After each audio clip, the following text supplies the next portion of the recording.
Everyone, and welcome to my session, Creative Teaching for Children's Literature. I'm Dr. Tisha Shipley. I have been at UAGC for 9 years, and I'm super excited to be here with you today. The first disclaimer says that an online degree from UAGC does not lead to immediate teacher licensure in any state. And if you do want to become a teacher, you will need to contact your state's education authority. The second disclaimer says UAGC does not warrant any goods, links, resources, or ideas that these presentations may hold. All right, so let's talk a little bit about who your presenter is. It's me. I'm Dr. Tisha Shipley.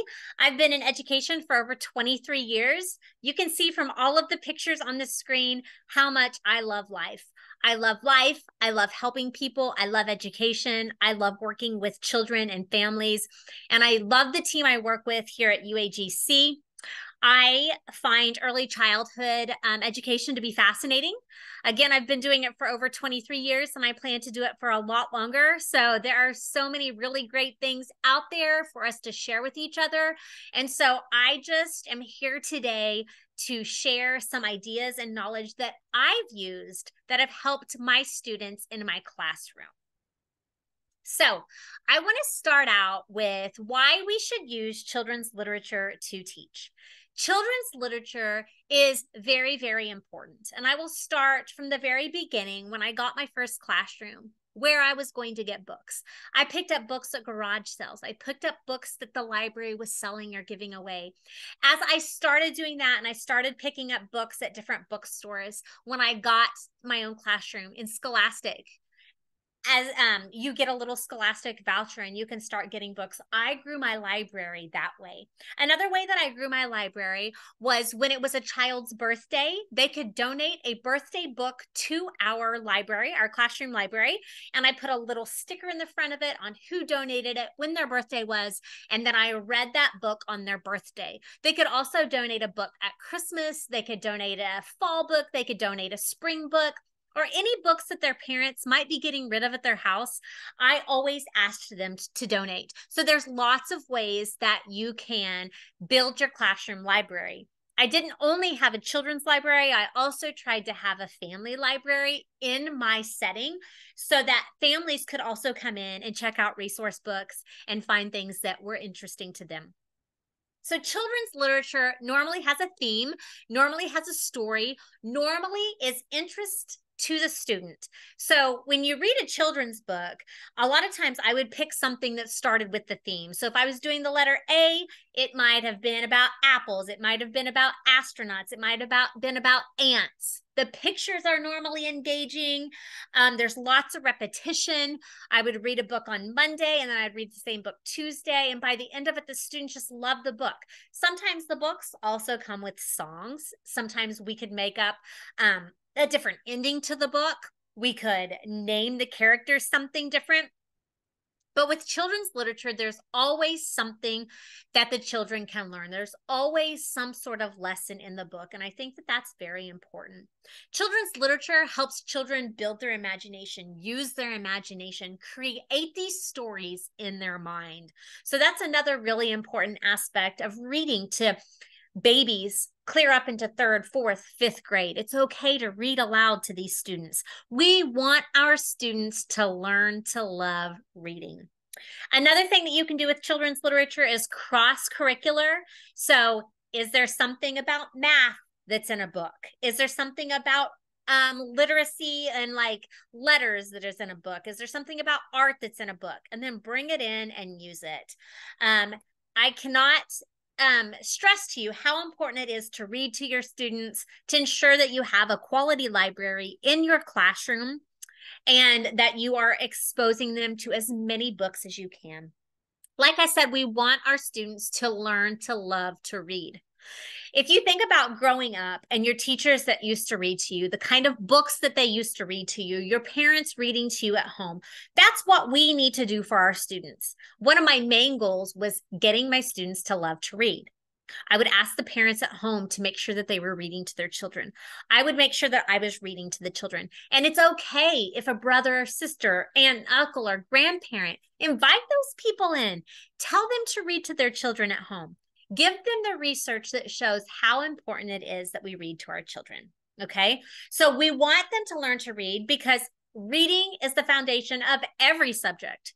If you have trouble reading, you're probably going to have trouble in math and in science because you have to read and you have to know sequence in all of those other things. We're building vocabulary when we're reading. I notice children today don't know a lot of spelling. They don't know a lot of what words mean because they're not reading anymore. They're doing more social media things. So they're learning something different and it's a different part of the brain. Okay. So those children still need to be reading. It still needs to be a staple in our house to read every single day. Okay. Reading teaches children empathy and emotional awareness. They're learning those stories. They're feeling what the character feels in the books, self-confidence, and it's bringing up background knowledge. Does my life have anything to do with this book character's life? If so, how? Or this book character was doing something that I want to try in my life. I think this sounds really exciting. So children's literature can be whatever you want it to be. I want you to have fun in your classroom with it. I want your children to want to pick out books and want you to read. Do songs with it. Create books. And we're going to talk about that in a minute. Let children create books in your classroom. When I had them creating books, even 3, 4, and 5-year-olds, they loved it. When I would show them how to make a book, they wanted to make books. They wanted to write letters in it. They wanted to write words. They wanted to draw pictures, which we all know is pre-literacy. They wanted to share their books. And then another thing is cooking. I cooked a lot, and we will talk about that in just a little bit also. But remember, children's literature, children's book, you can do whatever you want with them. Make them magical. So the first thing I want to talk about is make and take books. We know that when we do something ourselves, if I paint my wall, if I put up my Christmas tree, if I do anything myself, buy my first car, I had ownership in that. Like a child making a book, that's their book. They made it. It has the words that they want in it. It has the pictures that they want in it. They are going to be engaged and they're going to show ownership in it. They got to create it, okay? We want to get these students excited about writing and reading and literacy, and all of those things go into make and take books. Also with make and take books, they learn to follow directions. They learn fine motor movement because they might be tearing to make the spine of the book. They might be using their pincher fingers to write in the book or color in the book. So you're really empowering children to become an author, to become an illustrator, and to become someone who is creating a book. Okay, so let's talk a little bit about make and take books because I think they're very important. This is a make and take book that's all about me. These are 2 that I had made throughout the year of teaching, and they're called Who Is My Teacher? It was the very first book that I ever read to my class on that very first day. Who am I? What restaurant did I like? Right there, you can see I liked Olive Garden. What is my name? Where's my favorite place to shop? How many children do I have? How many brothers and sisters do I have? What's my husband's name? All sorts of things that you can put in this make and take book. This would go at the front of the class. During the year, we all made our own make and take book. It kind of followed the lines of mine, but it was interesting and awesome to see what these children added in their book. Why did they want it in there? Pictures that they added. You can also see that I had environmental print, which we can talk about in a little bit, but environmental print can be a soup label. It can be a sack where I got the Olive Garden, cut it out, put it in there, make up a story about where you've been, what you like to eat. So my book covered words, pictures, environmental print, and just lots of different things that they could engage with and find out about who I am. Okay, so then they made their own book. This next one is a classroom friend book. And we would make this at the beginning of the year. And this is made out of a file folder. It's very cheap to make and very easy to make, okay? So it's called Classroom Friends. And in this book, you at the top, you can see the little red square. The little red square gives hints. And then you can see the little flap at the bottom, and that's where you put a picture of the child.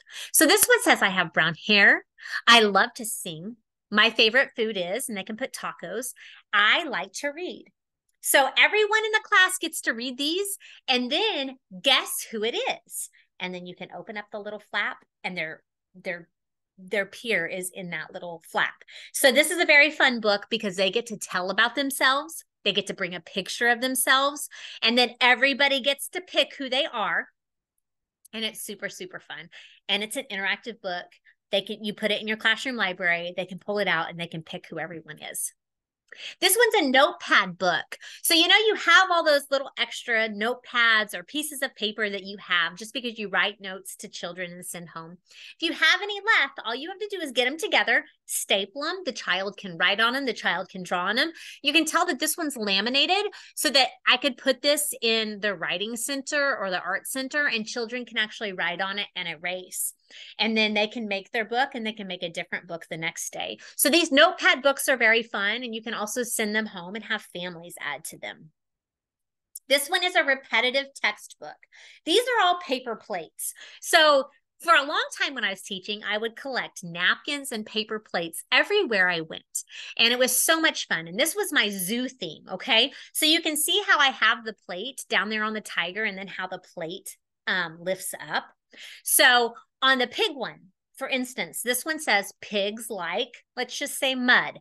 On the next page, it would say pigs like to eat. Then turn it, pigs like the farm. And so pigs like are the repetitive text. Those are two words, sound out and a vocabulary word, okay? So then let's say the elephants, and this one's the elephant with the zoo. You have elephants, and then you might turn the page, elephants eat nuts. Turn the page, elephants like to play. And so you have these words, and they have to fill them in, and you can put these in your library, pull them out, and students will be able to read. Pigs like the mud. Pigs like, and they are learning those sight words, just like the word like. Those are sight words. And so you're making a repetitive text book. Okay, so repetition is so important. Just like the pigs like, tigers like, elephants like. Like might be the sight word for the week. That's what you're getting them to really want. And they could sound out the word pig. So on repetition, I talked about this just a minute ago. I read the book on Monday. On Tuesday, I read the book again, and maybe we did an art activity with the book. On Wednesday, I would read the book again, and we would pick out different vocabulary words and maybe put them on the word wall and figure out what they mean. And I always like to have a children's dictionary, and we could look up in the dictionary what the word meant. On Thursday, we might read it again, and then we would do something with math and science with the book. Remember, you have to get a little creative sometimes with children's literature and whatever theme you're doing. Okay. On Fridays, I always tried to cook something with the book. I love children's literature because normally you can always make something or you can cook something. And cooking in the classroom is one of my favorite things to do. I still have students 25 years later emailing me, texting me, calling me, or seeing me out in public and saying, I loved when you used to cook. I still like to make this at home. I can tell you from when I was in second grade, my teacher used to cook with us. We've made Indian flatbread. We did the vowels. We did lots of cooking in her class. We did eggs. I remember all of it. And so those are the things that you want to bring in with children's literature that children are going to remember. Okay. So repetition is vital. So we talked about environmental print just a second ago. Environmental print, here you can see I have a macaroni and cheese box. I have a Pizza Hut cutout. I have candy wrappers. I can see the Snickers and a blow pop. And then I've got different restaurants. Now, on the restaurants, you have to remember your environmental print is what children see out in the world, right? So I used to live in a little tiny town with 2,000 people. We didn't have an Olive Garden. So if I would have held up that Olive Garden sign, they probably might not have known a 3-year-old or 4-year-old because they don't see that in their town. But they do see McDonald's. They see Pizza Hut. They saw Walmart. They saw all of the places that were in their town, okay? You can also have them bring their candy wrappers from Halloween and make a book out of it. That one's Snickers. Turn to the next page. That one's Reese's. Turn to the next page. That one's Blow Pop. It's environmental print. It's teaching them how to discover what it is. And you might even want to eat a Snickers. And then this is what Snickers is. turn it. This is what a blow pop is. And then you've got that environmental print that they can take and use, and they're learning to read. It is reading. Down here, like is the sight word again. And we have Billy likes macaroni and cheese. So everybody brings something that they love to eat, no matter what it is. Let's say it's ramen noodles. Let's say it's green beans. Let's say it's chicken strips. And you make Tisha likes chocolate. Stephanie likes ramen noodles, and you make an entire class book. All of these books go into the classroom library so they can pull them out. And it is amazing how often they will pull those out and start reading. The next one is what you had for lunch. Katie had Pizza Hut for lunch, and that's going to be something they know. Maybe Tisha had Olive Garden for lunch. Heath had Taco Bell for lunch, okay? Over here, I have a puppet, which my puppet presentations are a whole nother thing in themselves because I love to use puppets with children's literature also. But my puppet here is Old Mother Hubbard. And it says Old Mother Hubbard went to her cupboard to get her dog a bone. But when she got there, the cupboard was bare. So the poor dog had, and you open the cupboard and you can see it's Captain Crunch. So the dog had Captain Crunch. So you can do this for all sorts of things. Just stick it in there. They do the nursery rhyme. They open it up.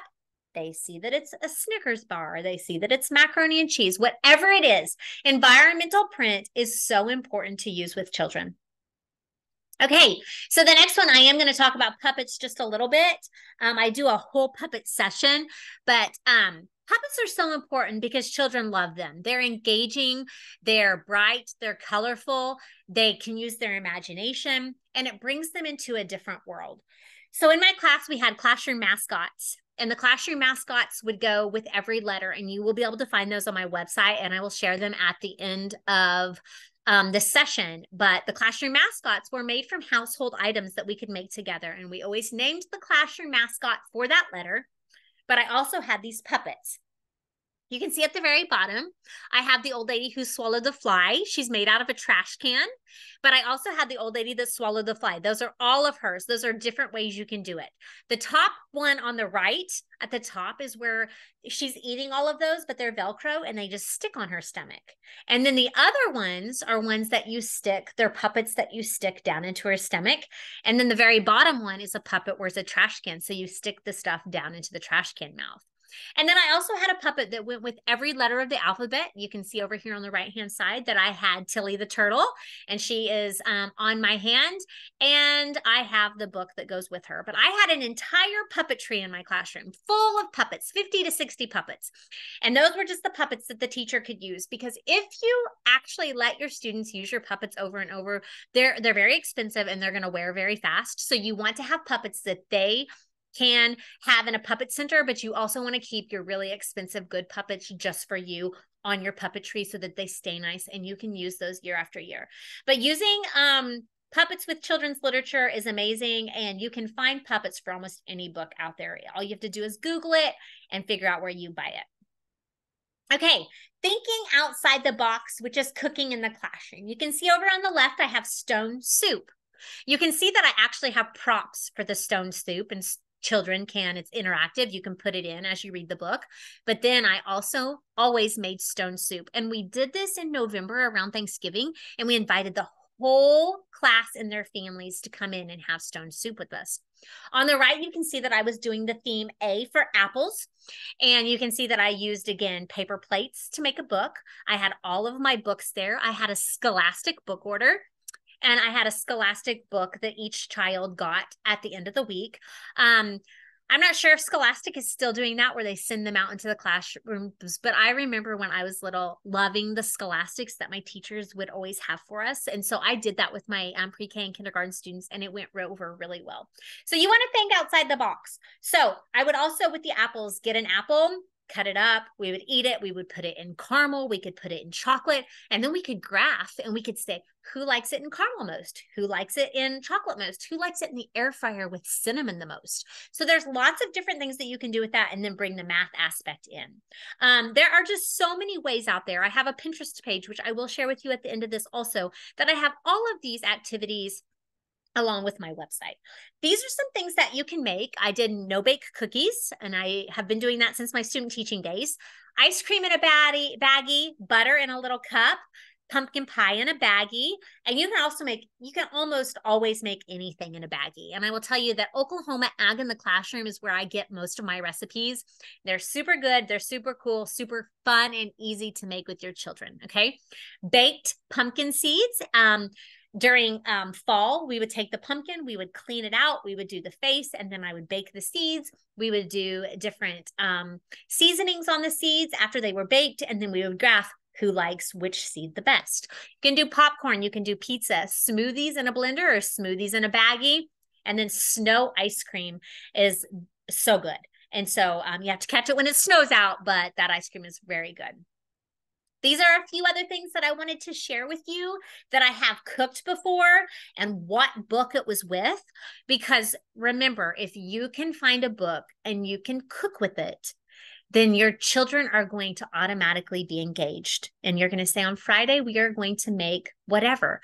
Your job is to bring potatoes for the stone soup. Your job is to bring tomatoes for the salsa. So there's always something fun that you can do and that you can engage your students with through cooking. Okay, so there's lots of fun things that you can do with children's literature. I used to get bags and put all different types of objects. There may have been a rock. There may have been a pencil. There may have been a paperclip. There may have been a little puppet. Then once upon a time, they had to pull out each one of their items and they had to tell a story. They had to retell the story of all the items that were in their bag. Okay. And I might have a microphone and they had to come up. And they had to say, once upon a time, a rock went walking through a forest. The rock then met the lizard, which was their puppet. So they had to build this story. And when I taught older students, I had them writing their story out. But also just interviewing the students and having them get up and tell their story and show ownership in their story. And they can write it down if they're old enough and they're able. So many things that go along with loving to read, because when the students are reading and they're learning all of those plots and they're learning the main characters and they're learning the climax and they're learning the ending, it's easier for them to tell a story because they've read so many times. Following directions. This is such an important one. This is one that I love doing. This is on my website. I will share it with you. It's about the little witch at Halloween, and it's a tearing story. You can also use it as a cutting story, but most 3- and 4-year-olds are needing to learn how to tear for their fine motor. So at the end, it turns out into a jack-o'-lantern, and the students love it. And all I have to do is one time, and then they'll go into the writing center, and that's all they do is they retell that story to each other, and everybody tears. There are lots and lots of tearing stories out there. So if you want to Google that or look that up for whatever age you're doing, tearing and cutting stories, they're very, very cool. They're very, very fun. They're engaging, and the students love them. And they're just getting so many things out of those tearing stories. Here are some books that teach math. Math is a very important concept, as we know, and sometimes it's a little hard to bring in children's literature, but I have these books right here. This session's being recorded. Take a picture, whatever you want to do, and go and find these books for your school time coming up. If it's summer or if it's winter, go find them for after school. And most all of these you can also cook with. So go get them, go find them, and just have fun teaching these different skills that are cross-curricular. Okay, I also want to give you Stories with Holes. This is by Nathan Levy. Okay, Nathan Levy does Stories with Holes. I used these in my gifted 2nd through 6th grade. These stories are very, very fun. And they can go on for as long as until the student actually figures out what it is. They are stories that have little holes in them, and the students can ask questions, but the question is only yes or no. So, does the farmer have white hair? They can't say, tell me about the farmer. It has to be a yes or no question. As the entire class, they have to get together and figure out what it is. There are some really, really cool ones. So if you are teaching like 2nd, 3rd, 4th, 5th grade, or you know somebody that is, stories with holes are amazing. You will want to use them. You will want to pick them up. They're fun, they are engaging, and your students will love them. They went home, they tried to talk to their parents about it. They tried to get their opinions. Then they'd want to come to me in between classes and try to talk about what it was. And I would say, no, we have to do it with the entire class. So anyway, stories with holes, I wanted to share those with you. And I want to remind you how important it is to use children's literature in your classroom. It is so important because we know that children aren't always getting that reading time at home anymore. So I want to make sure that you are reading to your students, and I'm super excited. If you have any questions, this is my email address, and that is my website. I would love for you to go there.